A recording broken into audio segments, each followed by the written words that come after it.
Where are you right now, hanging out? I see you're in a room that has zero light.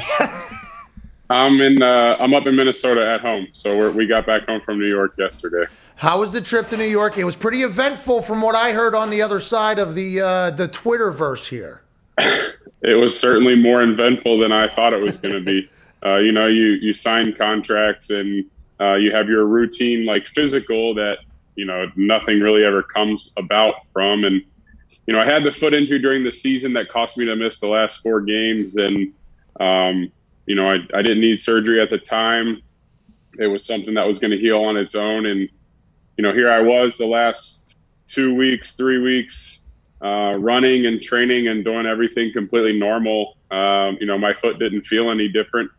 But after some pictures in that physical, they realized that it's gonna need to get cleaned up a little bit. But it's a blessing in disguise, because had I not signed with a new team and had a physical in March, we don't have our physicals usually until you go back for training camp, and we would have had no idea that my foot even had an issue, and I could have just trained all off season or gone to training camp and potentially made it a lot worse. So I'm glad I'm just able to get it fixed now in March, and I'll be ready to go when it's time to play football. Well, a couple things. Congratulations on the contract. Yeah. Thank awesome. You. Very awesome. Okay, very happy for you.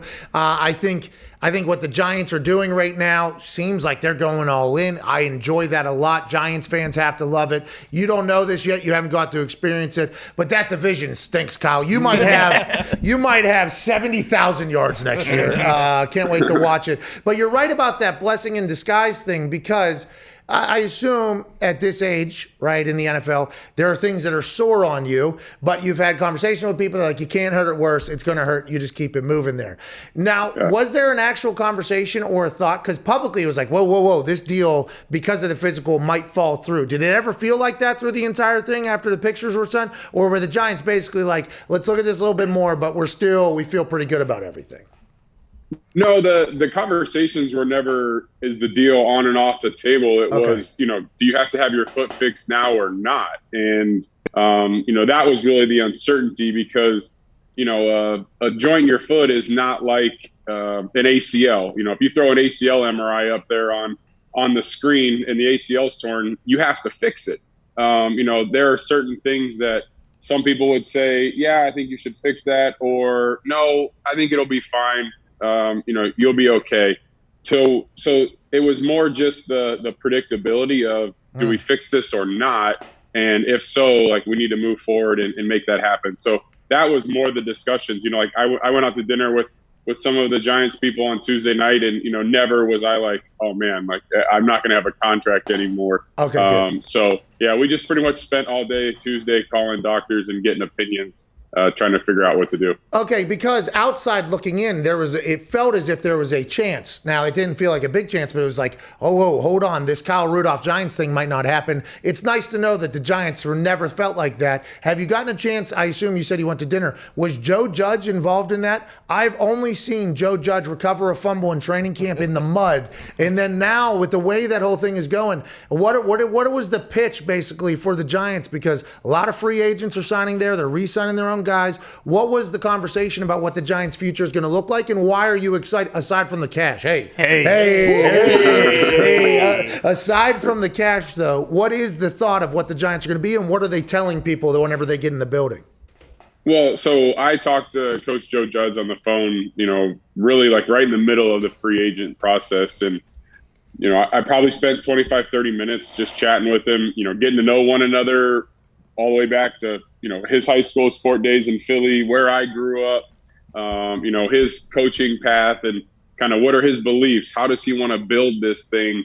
And, once I hung up the phone with him, I knew that this was the place that I needed to go to. Yes, I'm an older guy in the league, but at the same time, I don't foresee the end of my career here in the near future. I'd love to play for another 5, 6, 7 years. And when I see the way that he's building this organization in New York, and like you said, the pieces that are being brought in this year, keeping their own guys there, building around the young quarterback that's extremely talented, I see this as a great opportunity for me for the next however many years. And obviously then you take Coach Joe Judge and his culture and the way that he's building things, and you add an offensive coordinator like Jason Garrett, the success that he had in Dallas with a pretty good tight end that played well into his 30s as well. Yeah, terrible commentator.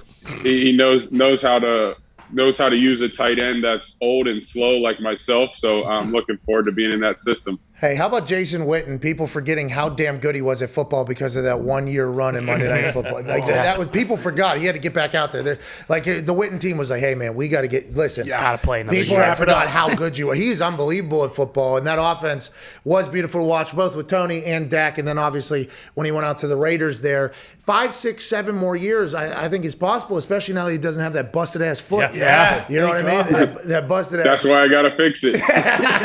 Have you talked to the young quarterback that has a lot of it seems like his upside is there? I mean, he reminds me a lot of, and this is going to sound so stupid because I think a lot of people have said it and it's not very original or whatever, but when you see him start to run, now I'm not going to say he's the same player as Andrew Luck. Andrew Luck, his rookie year, was an NFL vet already. It was just a whole different thing. But his body, his size, it feels like his will, his arm, it's all there. It's just, can they keep him alive long enough to make the plays? Have you talked to him? What has been your experience with him? What are your first thoughts on him? And also Saquon, have you gotten a chance? Because there's some superstars on that Giants team that you just got added to as well.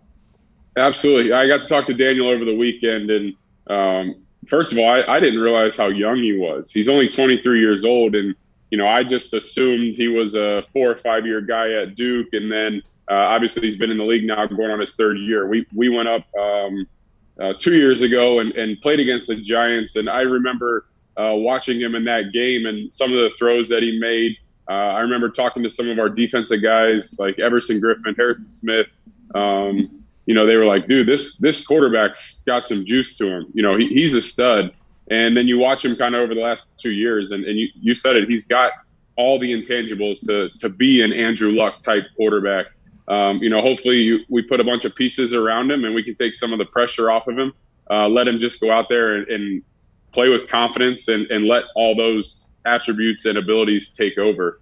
And then you mentioned Saquon. I haven't talked to Saquon yet, but I would like to think now this will be my 11th year, and I've probably blocked for 3 Hall of Fame running backs in a row. I mean, going Adrian Dalvin's certainly off to a hot start in his career, and you look what Saquon's done throughout his first couple years. So as a pretty average blocker, it's always good to have unbelievable running backs running behind you. Hold on. I heard the quote. I heard that the Vikings, the change of the system was another blessing in disguise for you because you were forced to almost get better at blocking. Look at you. You got to get out there and set your feet, huh? I had to get down and dirty for a couple of years. I'm used to just running around and catching balls, and that wasn't the case the last couple of years in Minnesota. I don't know Garrett's offense well enough, and I do remember Witten having success, and I don't know if it's the exact same offense that he's running over there, but your plan is to get back to catching balls, huh? Absolutely. And that certainly played a big part into why I wanted to go to New York as well. I feel like I have a lot left to offer in that aspect of the game. But at the same time, now over the last 2 years, I've figured out this blocking thing a little bit, and I can certainly help on first and second down, be out there, just like I said, when you block for a guy like Saquon Barkley, it doesn't take much, and he's going to hit a home run every time. Yeah, he's gone. He is explosive. The Giants missed him mightily last year, I assume, in the locker room and also on the field.